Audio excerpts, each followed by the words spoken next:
Dr. Poorva, please come on the dais.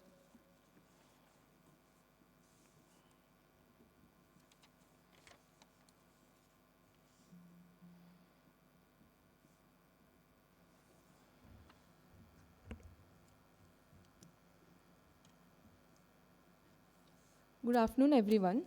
The title of my study is Pneumoretinopexy, a 9-year retrospective study at a tertiary care hospital.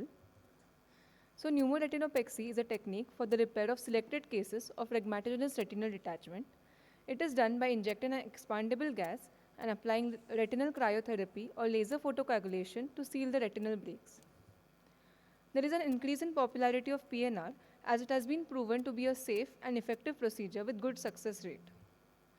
So the purpose was to study the outcomes of failed PNR in a tertiary eye care hospital. We included cases of RRD who were treated with PNR between January 2015 to June 2024 in a tertiary care hospital. This was a retrospective study. These are my inclusion and exclusion criteria.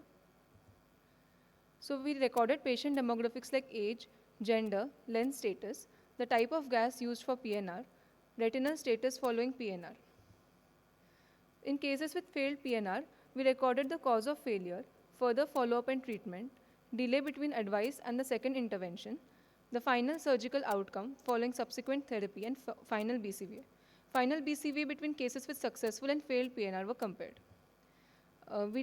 Comparison between visual acuity was done by Mann-Whitney U test, and categorical data analysis was done using chi-square test. So 52 eyes were included, mean age being 53 years.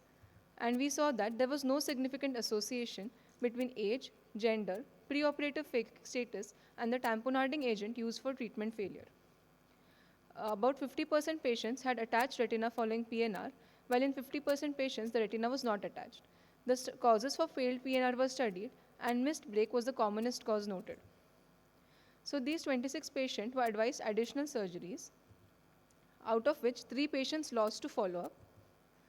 And after additional surgeries, we saw that 69% patients had finally attached retina, 4% patients did not have attached retina, but 27% patients lost to follow-up.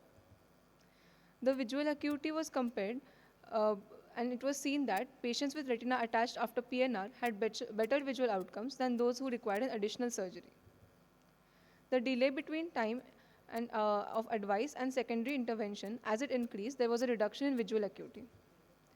Thus, we saw that PNR is a simple technique for the repair of selected cases of RRD, which has reported an anatomical success rate between 43.7 to 93.5%.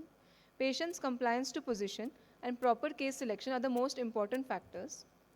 50% patients had attached retina, 27% patients lost to follow-up following failure, and a significant delay between advice and secondary procedure was seen, which correlated negatively with the final visual acuity.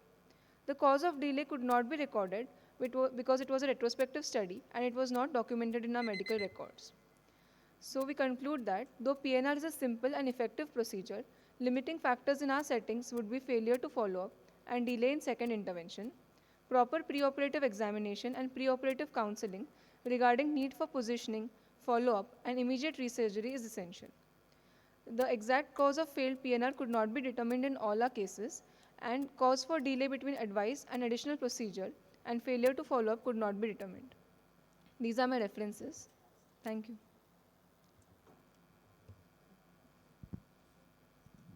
PNR is not a simple procedure, actually. You need a lot of patient counseling, and patient selection is very important. Yes, ma'am. And what was your inclusion criteria? Ma'am, patients above 18 years of age we had selected, and who had rheumatogenic retinal detachment was selected, mostly having a single break in the superior quadrant. Any lens status you kept in mind? No, ma'am. Phakic or pseudophakic? No, ma'am. Because hidden breaks are very common. So patients, they do require sometimes second surgery. So it's not that simple. Yes. Okay. Thank you.